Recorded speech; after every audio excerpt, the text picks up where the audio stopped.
¿Qué 3 consejos le darías, por ejemplo, a un familiar que se dispone a comprar o a vender? Hay gente que se cree que esto es el banco me va a admitir ahora la hipoteca, llego, ya la tengo y voy para adelante, pero ahora tienes que firmar el...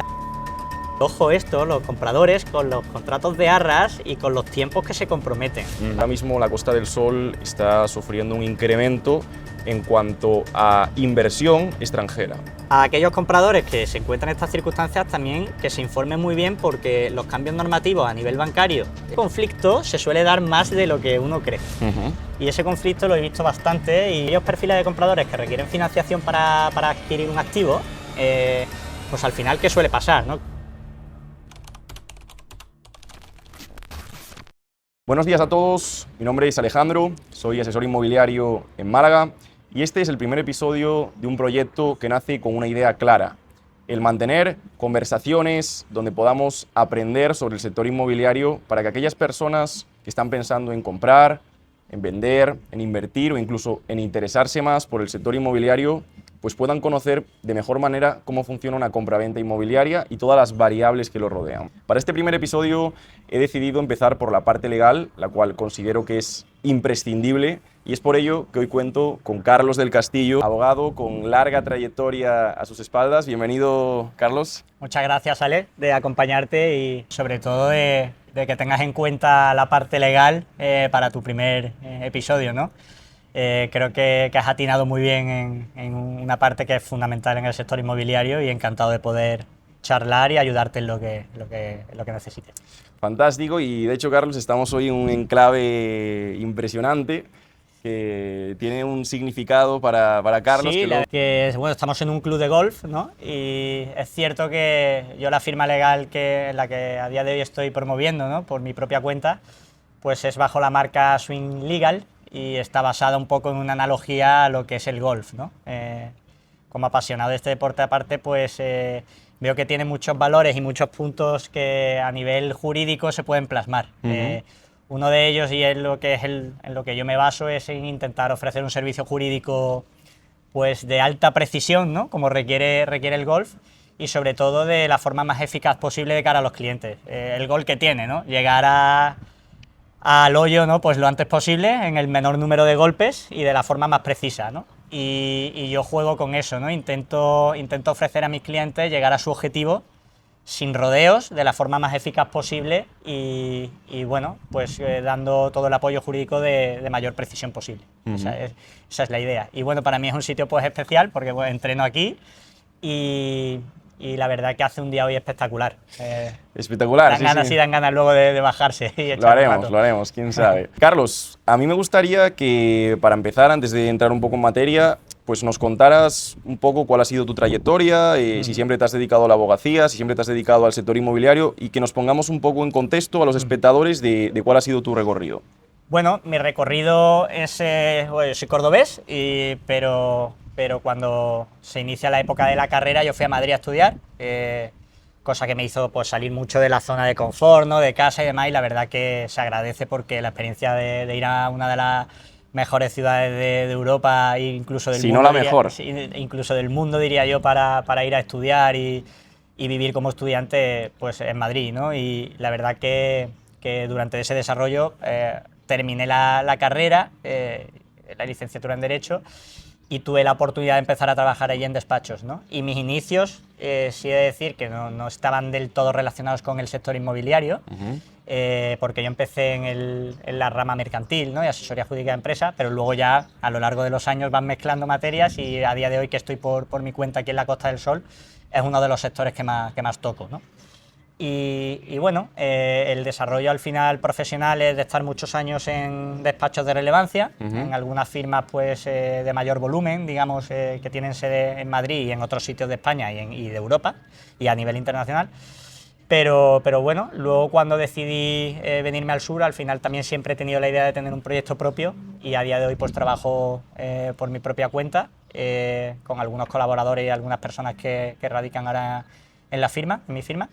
y desde Swiss Legal estamos intentando ofrecer el mejor servicio posible de todo lo que hemos aprendido en el pasado. A lo largo del tiempo. Sí. ¿Dirías que hubo algo en especial que te hizo llegar al sector inmobiliario o fue un poco el camino que te fue dirigiendo hasta el día de hoy? Al final yo la asesoría jurídica de empresa no la hemos abandonado y desde nuestra firma se ofrece ese servicio para dar un servicio más integral, pero desde que nos posicionamos sobre todo en el sur nos dimos cuenta que el sector inmobiliario es uno de los principales, ¿no? Y que a nivel pues servicios jurídicos es algo que hay mucha demanda y sobre todo hay una posición de inversión extranjera muy potente, ¿no?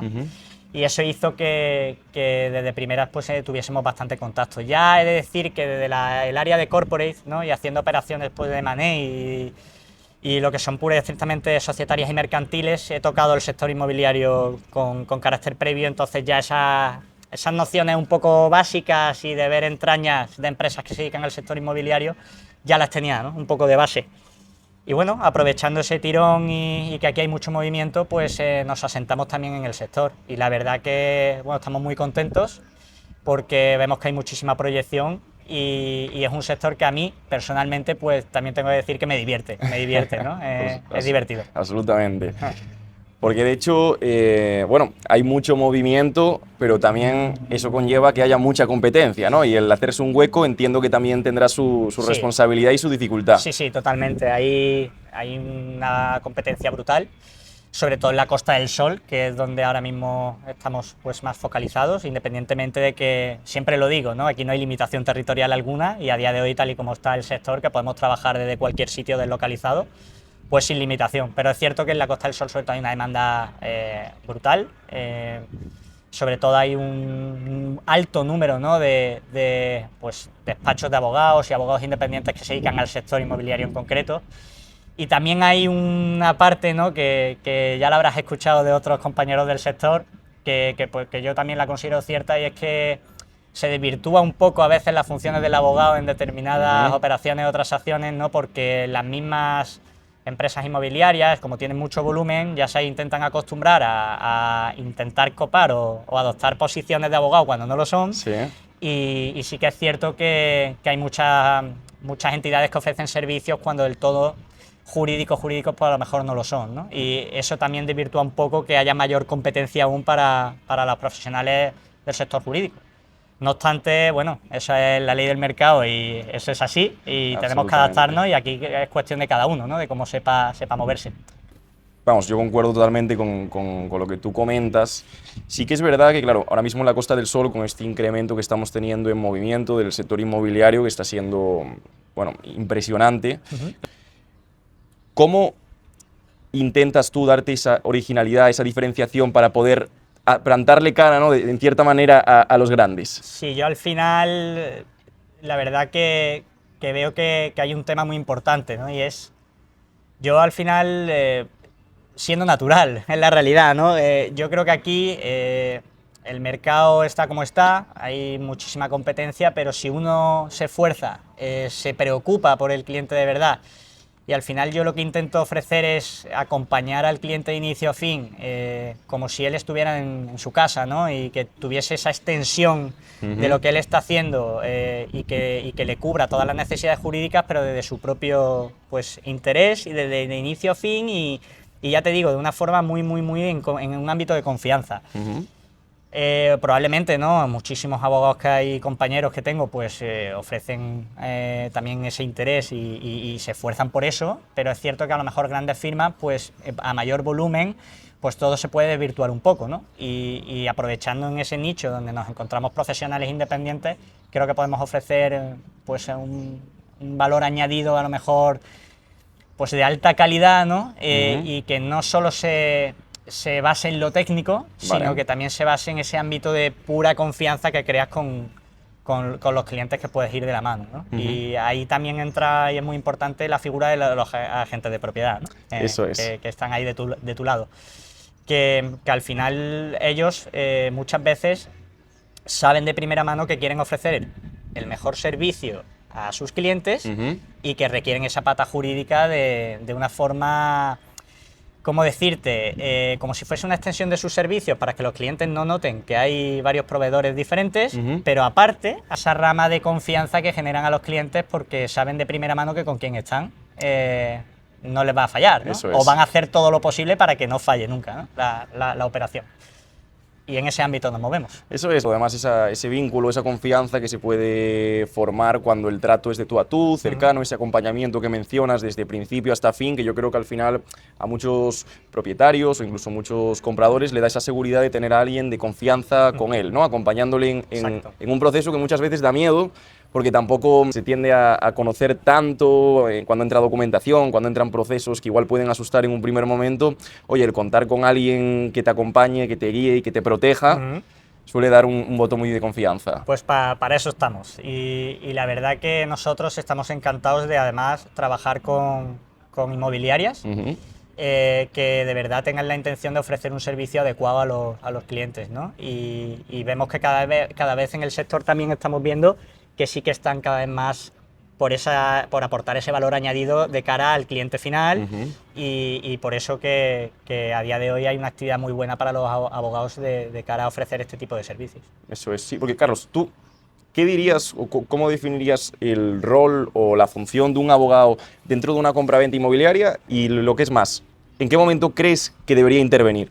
Bueno, ahí Alex, obviamente, ¿qué te voy a decir yo, no? Pero es necesario que un abogado intervenga en cualquier tipo de operación inmobiliaria. La gente a lo mejor piensa que porque unas tengan un importe menos relevante o sean activos un poquito más menos valorados o más pequeños o con circunstancias muy, muy básicas, que no es necesario, ¿no? Pero al final siempre puede haber riesgos y yo recomiendo que desde el inicio, o sea, es la realidad, ¿no? Desde el inicio el apoyo jurídico es básico y va a dar un soporte esencial a la operación, ¿no?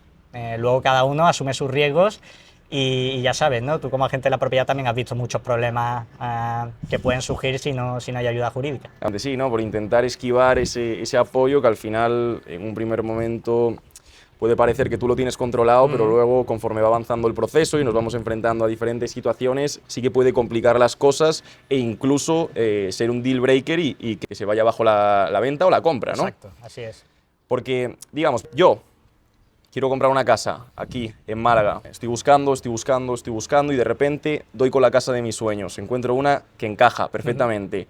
Claro, este sentimiento irracional que tenemos los seres humanos de quererlo ya y de no pensar en cuáles pueden ser las consecuencias de querer hacerlo con prisa, e igual no prestando atención a detalles o a factores que realmente hay que hacerlo. Digamos que yo quiero reservar esta casa lo antes posible. Pero ¿cuáles serían pues, los documentos, los temas que yo debería previamente analizar o tener en cuenta antes de firmar cualquier documento, antes de entregar cualquier suma de dinero? ¿Qué yo tendría que tener en cuenta? Sí, bueno, hay muchos factores, ¿no? Pero esencialmente aquí sí que por ser prácticos diría que hay que distinguir muy bien los tiempos de las partes, ¿no? Los tiempos. Si verdaderamente tienes muchísimo interés en comprar y tienes mucha prisa en vender y se están dando las circunstancias, obviamente los abogados tampoco estamos para frenar las operaciones, ¿no? E intentamos adaptarnos también a los tiempos del cliente.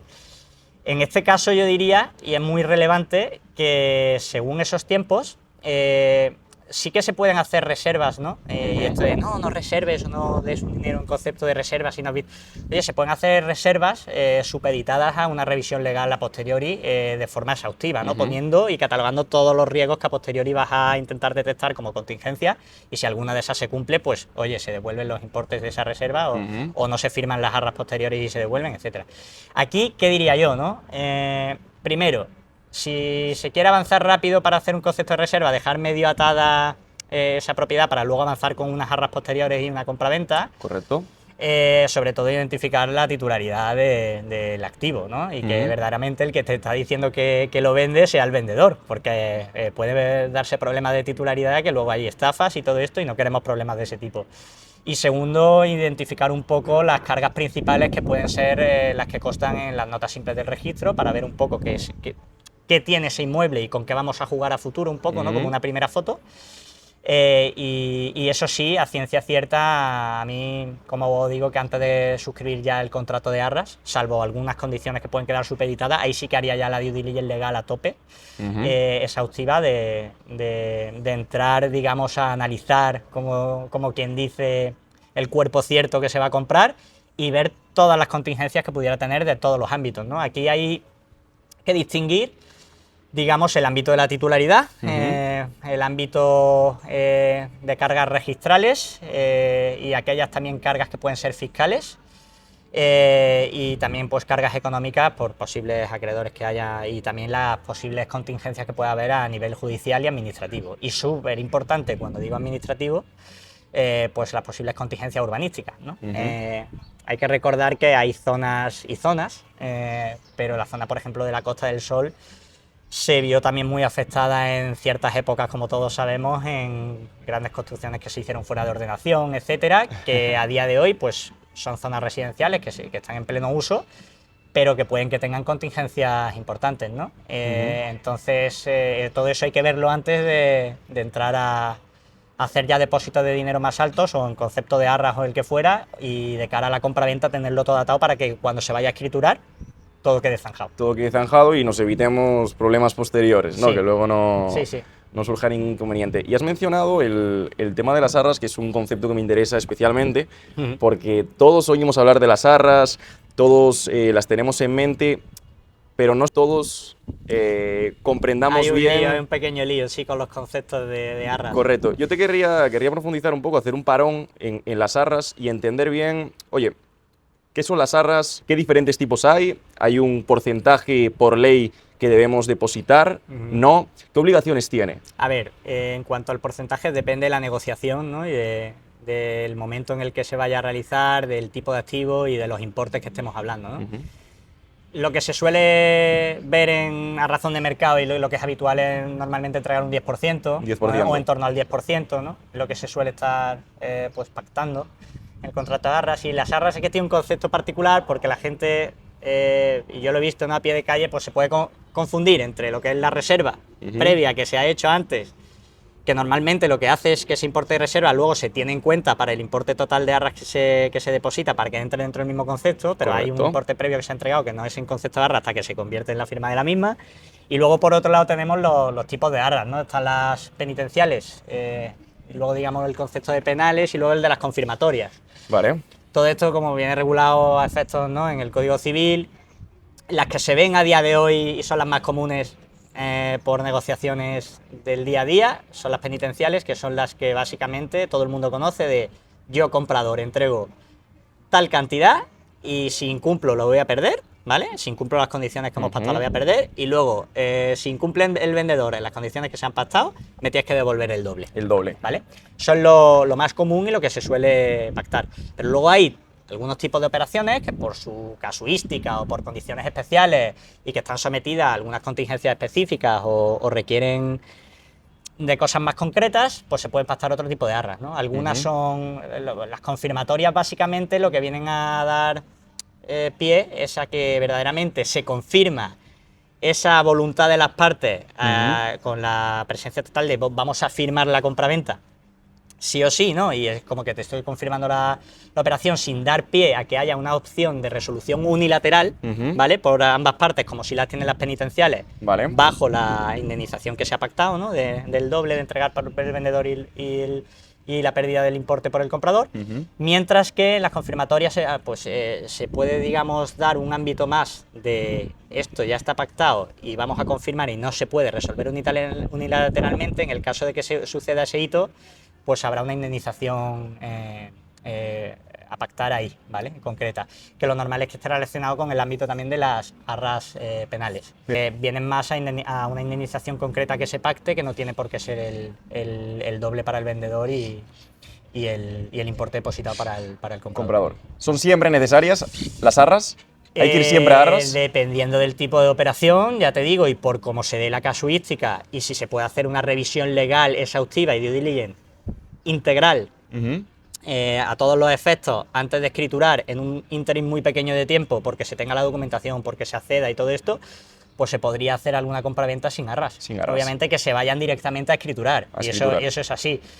No obstante, no es lo normal, no es lo habitual, porque lo normal es que las operaciones estén sometidas a una revisión legal exhaustiva, a priori.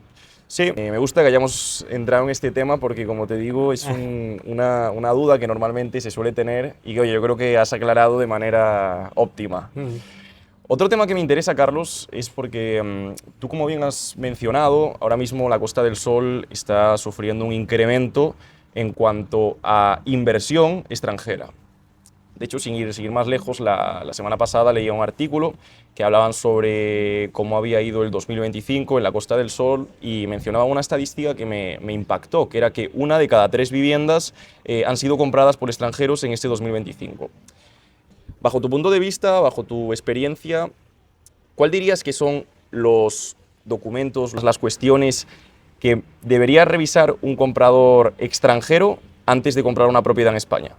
Bueno, a ver, al final, seas comprador extranjero o seas nacional, lo que es el elemento común para una compraventa a raíz de hacer una due diligence, una revisión legal exhaustiva, vas a tener que tener en cuenta los mismos puntos, ¿no? Otra cuestión es que por ser un comprador extranjero, que no tengas una serie de documentos que te van a requerir para hacer la compraventa, no los tengas o no lo hayas obtenido previamente, pues tienes que también hacer ese proceso.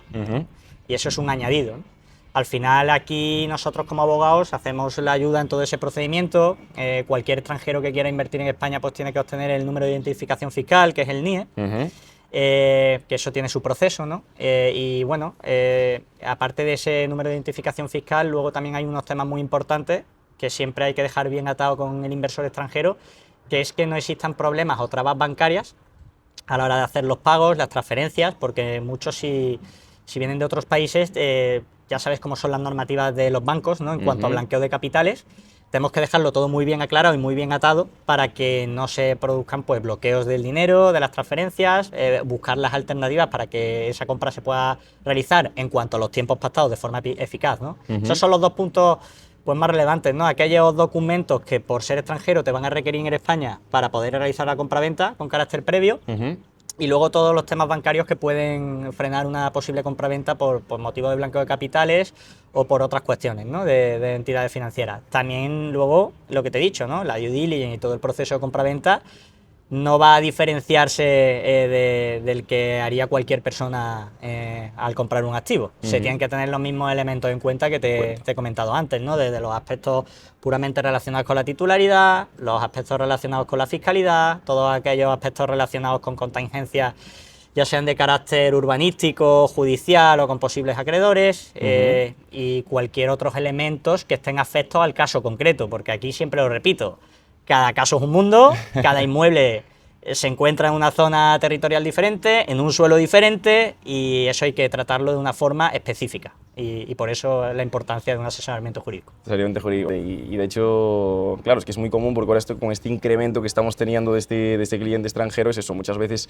no se tiene toda esa información. Y oye, otro punto a mayores, ¿no? de la importancia de estar bien asesorado jurídicamente y de tener una persona local, incluso, ¿no? Que conoce las leyes, conoce los procedimientos. Sí, el estar también situado en el ámbito local y poder moverte, ¿no? Ya no solo de manera, digamos, profesional a nivel de electrónica, que puedes utilizar certificados, etcétera, sino también estar físicamente, ¿no? En un ámbito local donde puedes conocer ya a determinadas personas que agilizan los trámites, eso ayuda mucho, ¿no? Y bueno, hay ciertos componentes que afectan a las operaciones, temas urbanísticos, temas de a lo mejor licencias previas que se tienen que obtener, o temas de investigación pura y dura para los usos de los suelos donde se encuentran los inmuebles, etcétera, y afecta a qué actividad pueden estar o no, dependiendo de la explotación que luego cada uno busque, ¿no? Si va a ser residencial o se va a explotar económicamente.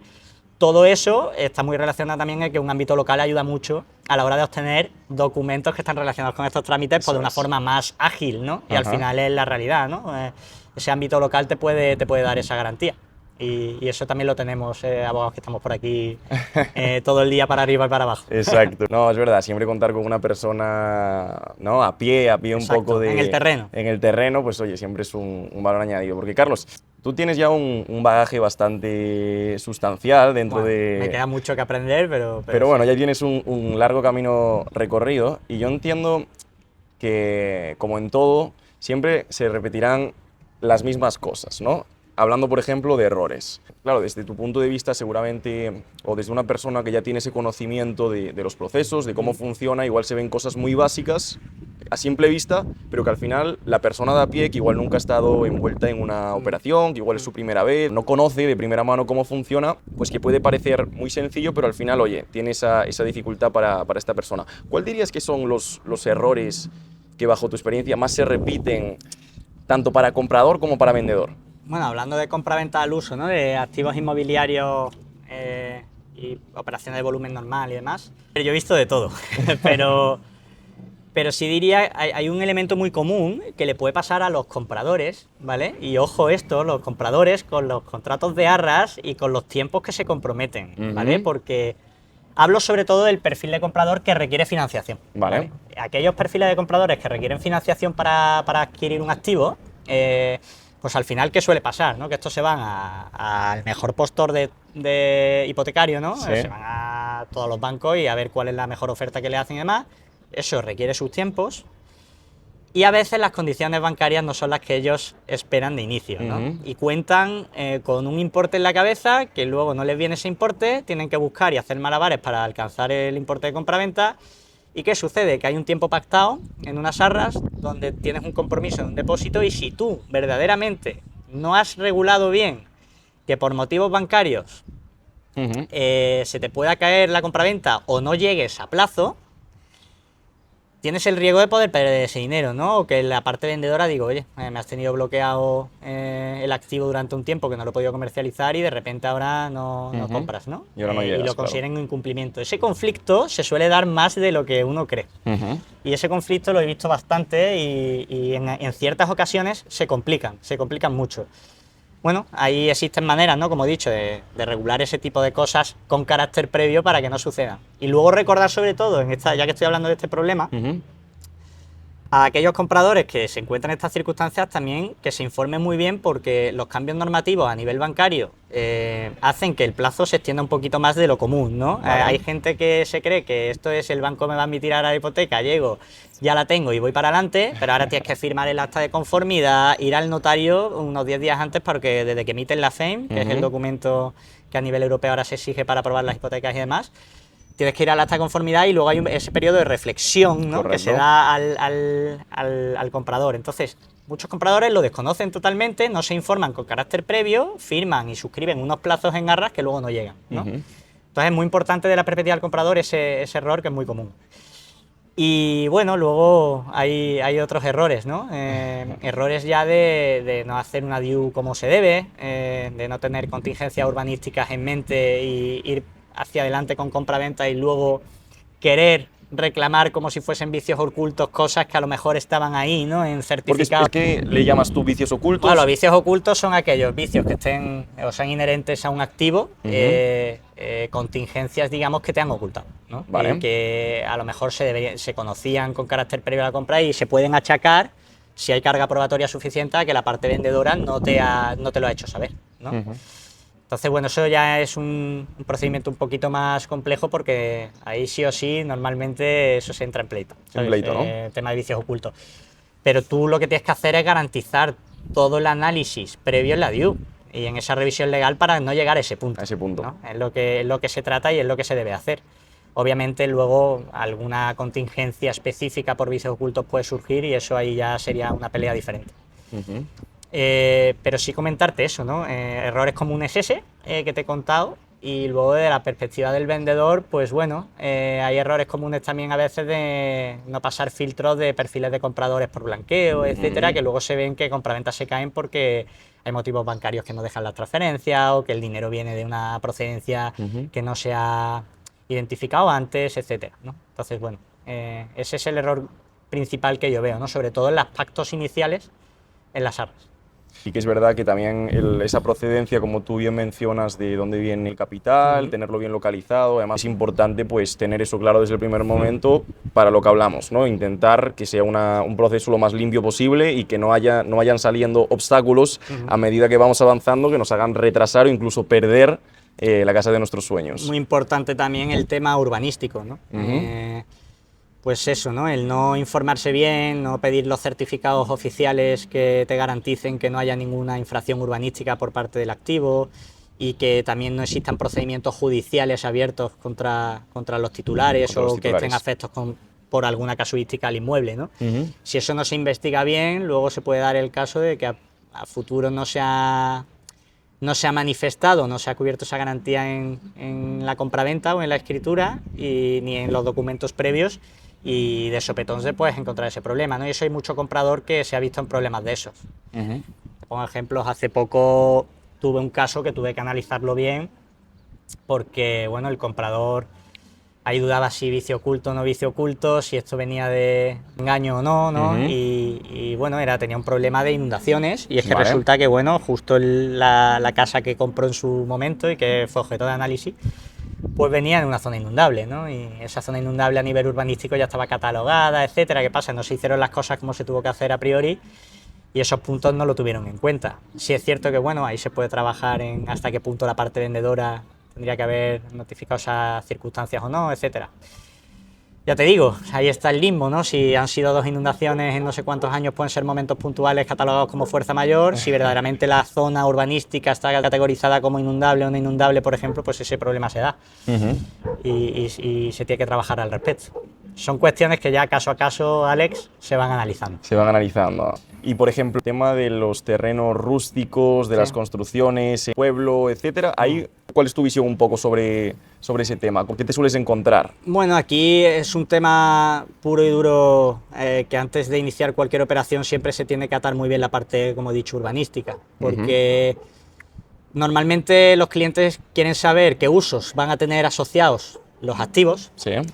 Y esos usos pues pueden variar mucho, ¿no? Y si tú tienes la idea en mente, por ejemplo, de comprar una casa para hacer una actividad de explotación pues económica, alquilarla como casa rural, no tiene nada que ver a que si quieres residencial para ti, en el sentido de las licencias que tienes que obtener y los usos que tenga permitido el inmueble en concreto, ¿no? Y hay zonas que te van a permitir hacer eso, incluso si quieres hacer un hotel boutique, pues tendrías que tener esos usos permitidos también de carácter previo por el ayuntamiento, ¿no? Y por el departamento de urbanismo, pues todo visado. Entonces, en ese tipo de operaciones que son más de zonas rústicas, rurales y demás, mucho cuidado con el tipo de uso que tienen los suelos, qué categoría pertenecen y verdaderamente qué se puede hacer, ¿no? Si el activo ya ha tenido problemas o no urbanísticos de carácter previo, si verdaderamente hay concesión de licencias o no previas para poder seguir o continuar con la actividad o no, etcétera, ¿no?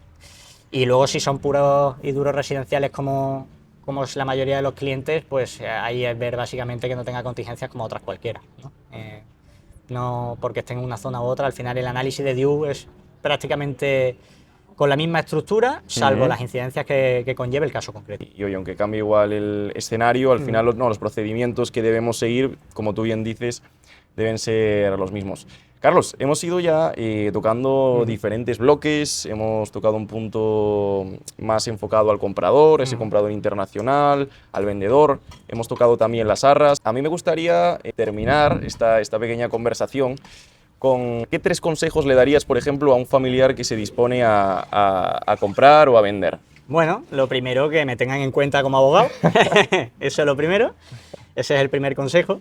Bueno, y si no es a mí, a cualquier persona que le pueda ayudar a tener un análisis exhaustivo, ¿no? de la compraventa y evitar cualquier riesgo.